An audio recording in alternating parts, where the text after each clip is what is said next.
Not enough people look back on what they did and identify where they made a mistake. And some people will do it when they lose, but the true professionals do it when they win. When my dad was playing a chess game, if he won the game, he would still analyze the game and see if he could have lost, how he could have won faster, what mistakes he did make, what he did well, what he did wrong, win or lose. So many people will sit in a scenario where everything went wrong and go, correction. Not so many people. I would say 75% of people will not ever self-analyze the situation they're in. They'll blame everyone else.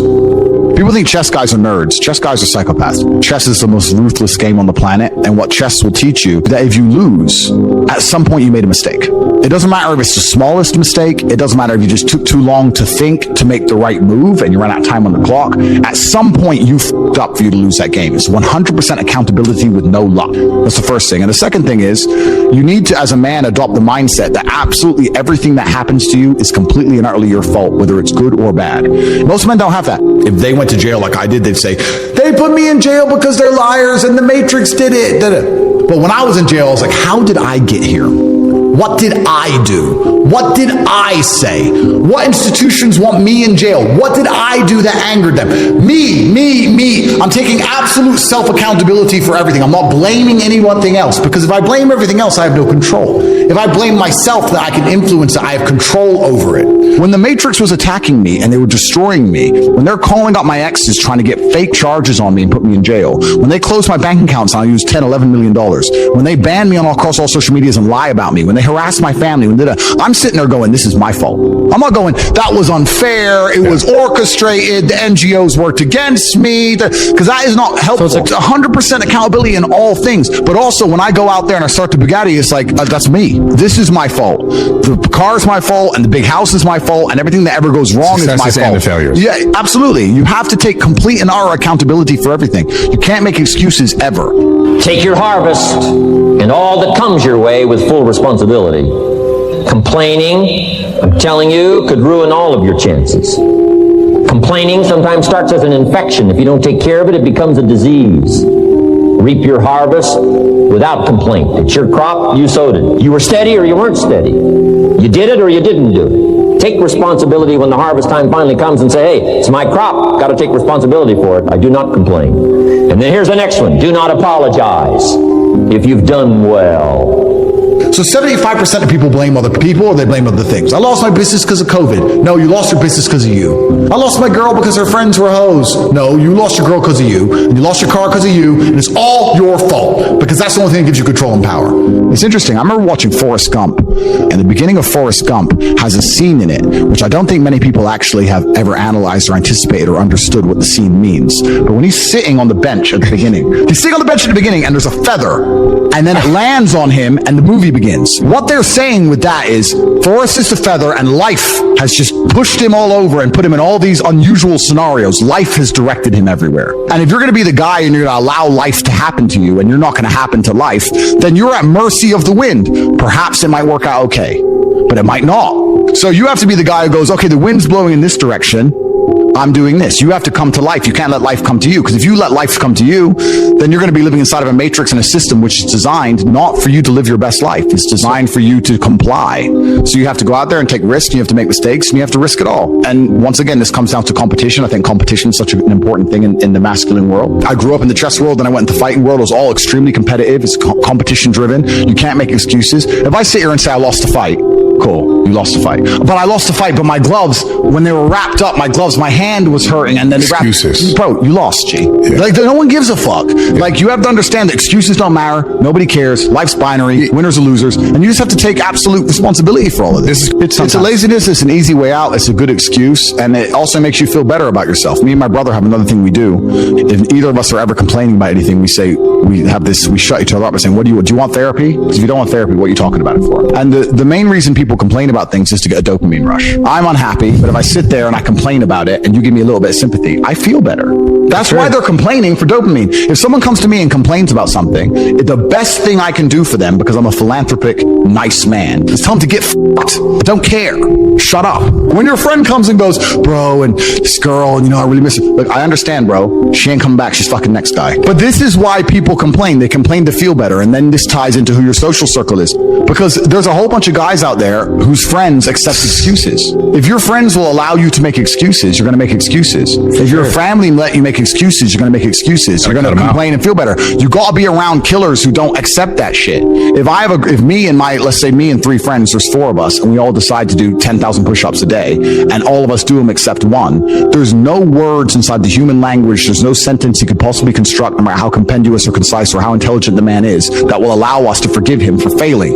Oh, but I was busy, We did them. You're a bitch. Shut up. We don't accept excuses. That is it. Do you want to be a bitch today? Do you want to feel like a little bitch? Do you want to walk around all day knowing that you could, but you didn't? It's over 10% into the year now. I wonder if anyone who made a New Year's resolution sits and says, it's over 10% into the year. Am I at 10% of my goal? Because your stupid ass said you were going to be a millionaire when you were drunk on New Year's Eve. Well, you need to have 100 grand saved. Do you have 100,000? Have you even done the feedback on your own goal you made 30 short days ago to realize that you're nowhere near it and you're not going to make it and you're a loser? Oh, I got the rest of the year, and then wonder why they fail. You should have a daily target. So you need to constantly feedback and analyze your life and take time out of scenarios.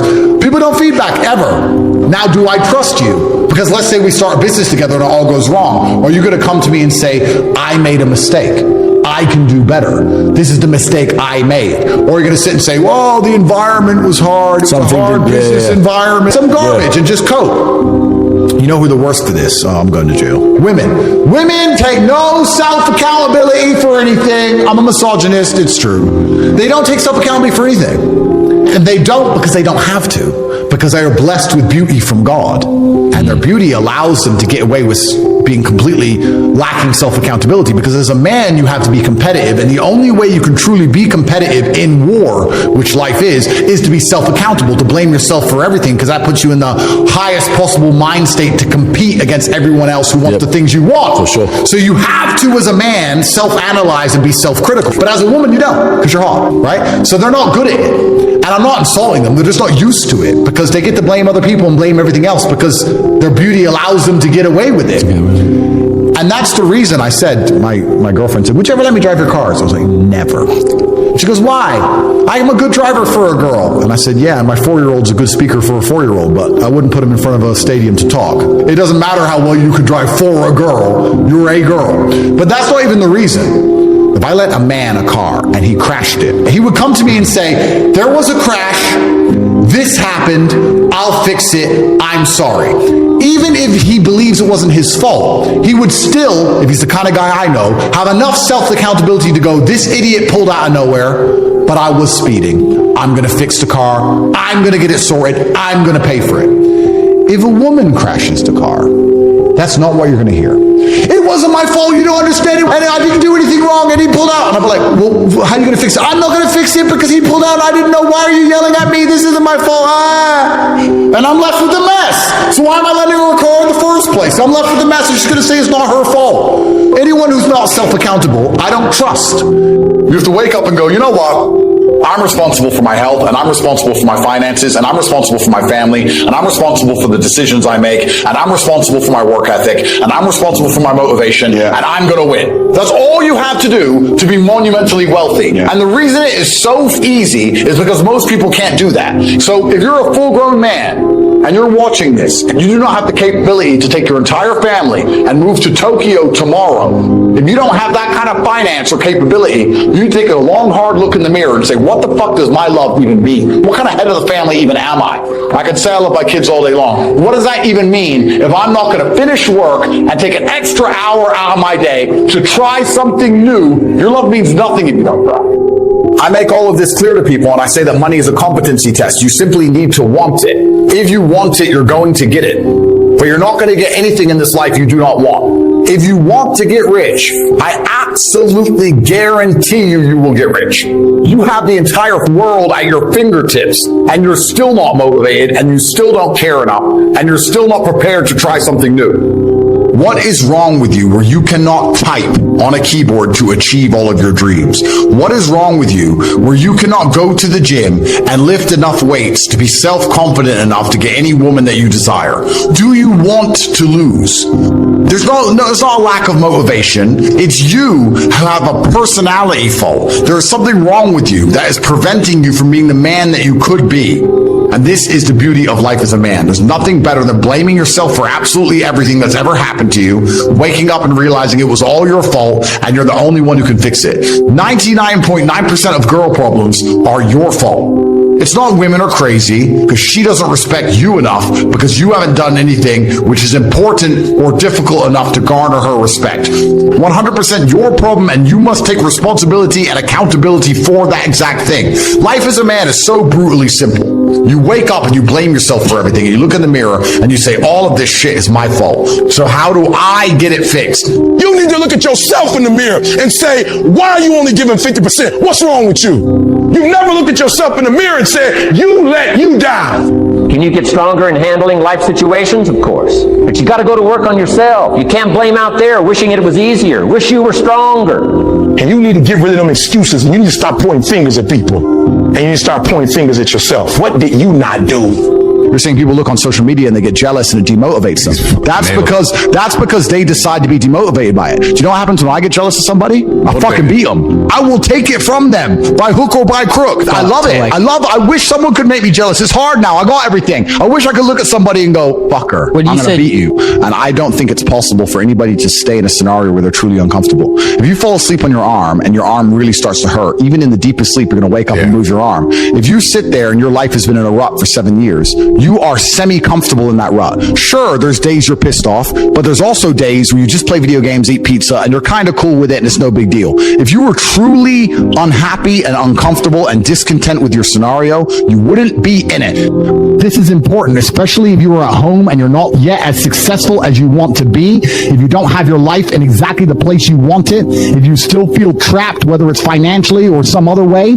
You wake up and you must be dreaming of freedom, but when your eyes open, after the disappointment, swallow the disappointment. Take a minute and look around you and say, I deserve more than this. But then, what's the important point? You must begin to work. I've never had a day off. Maybe I've had days where I've gone driving in the supercars and I've only done 2 hours work instead of 8 hours. I've never had a day where I thought, fuck it, I'm not going to work. Never once ever. I do not miss a day of work ever. If I'm the most viral Googled man on the earth, it does not change a fucking thing. I am working. Earth must be conquered. The matrix must be attacked. Do not stop. I will not quit. I will not surrender. I am not that person. I have zero interest in rest or respite. It's bullshit for cowards. Even the idea of resting aggravates my mind. People say to me, if I had your money, Tate, I just go chill. That's why you'll never have my money, dummy. I don't even write down goals as such. I just do the right thing every single day, and it compounds and it's momentum. I mean, sure, maybe goals are good. I don't know. Everyone has different methods, but I don't go in the gym going, I want to get this strong by this date. That I just go, I'll go to the gym and I just fucking train as hard as I possibly can. And the next day I just go in the gym and train as hard as I possibly can. I just do what I'm supposed to do. If you're the guy who does what you're supposed to do on time every fucking day, and you don't quit, you don't give up, and you just continue to do it, they'll give you what you want. I've never seen anyone fail that way. I've never seen anyone go, I really want it, so I'm going to go get it, and then fail. I think that most people failing in life know very well they're failing. And it doesn't matter what avatar you decide to absorb or who you decide to be. You can decide to be it, and you know true in your heart if you're giving 100% of your energy towards becoming it or not. It doesn't matter if you want to become a famous musician, doesn't matter if you want to become a bodybuilder, doesn't matter if you want to become a pro fighter, doesn't matter what you want to be, you know in your heart if you're actually trying or not. And a lot of the people who are genuinely unhappy or miserable in their hearts know they're not trying that hard. Successful is all about self-definition, which is what I was saying at the beginning. You have to decide who you want to be. And if you wanted to be Joe Schmo and you pull it off, then you'll be a pretty happy, content person. Decide who you want to be. I think the people who are miserable, it's the gap between their expectations and their reality. That's where the misery lies. My expectations were always enormously high. Even when I was a nobody, I knew I had to be filthy rich and a kickboxer and basic things. At the age of 15, I knew that if I'm the kind of guy that if I raise my voice, people are going to care. I know I'm going to be the kind of guy who is genuinely a formidable opponent in all realms of human endeavor. I know I'm going to have money. Of course. But the people who are miserable are the people who don't try hard enough to obtain it, because I actually believe, and this is another thing I'll say, I believe the universe is very giving. I think the universe and God himself is very giving. I've yet to meet somebody in all my years who is genuinely giving 100% of themselves day after day, doesn't snake anyone, look you in the eye, doesn't lie to nobody, and tries 100% who doesn't get what they want. Every single person who doesn't have what they want, there's something in their story that doesn't quite add up. So if you're truly about it and you're truly trying your absolute best, you're going to do it. And that's what I believe. I believe the universe is extremely giving. So when I meet somebody and they go, I really wanted this and I don't have it, I say, you didn't really want it. You're a liar. Nobody gives a shit about you. You have to give a shit about yourself. It's down to you and you alone, because nobody else is waking up each day thinking of how they can get you to have more money and you to have optimize their life. They're too busy worried about themselves. See, one of the things that we do with guilt, because it is such a heavy burden to carry, so what we do is we change the narrative of what happened to make the memory more palatable. And you have told yourself a lie so long that you can't be delivered because you can't admit the truth. See, the pain of living with those questions creates a false story. Well, I would have got there, but my daddy didn't raise me. I would have got there, but I don't know where I came from. I would have got there, but I flunked out of first grade. I would have got there, but I'm black. I would have got there, but these are things we tell ourselves to anesthetize the pain of the weight of I brought this on myself. You cannot help people in counseling who will not own what you did until you take responsibility for it, till you stop hiding from the guilt. See, because you're trying to tranquilize the guilt. You know why your daughter disrespected you. You know what she saw about you and the neighbor across the street and talked about, I ain't gonna let that girl disrespect me. She just lost her mind. I'm not thinking about them haters. I'm not a hater. I'm hurt because you beat me like a dog. That's not a hater. But you changed the story because the weight of the matter might mean you admitting my son is acting crazy because I wasn't a good father. And you're the only one who can fix it because you do know what's wrong with him. You know what the problem is. The weight of the guilt. You cannot heal it if you won't own it. Guilt that leads to a change of behavior is a powerful thing.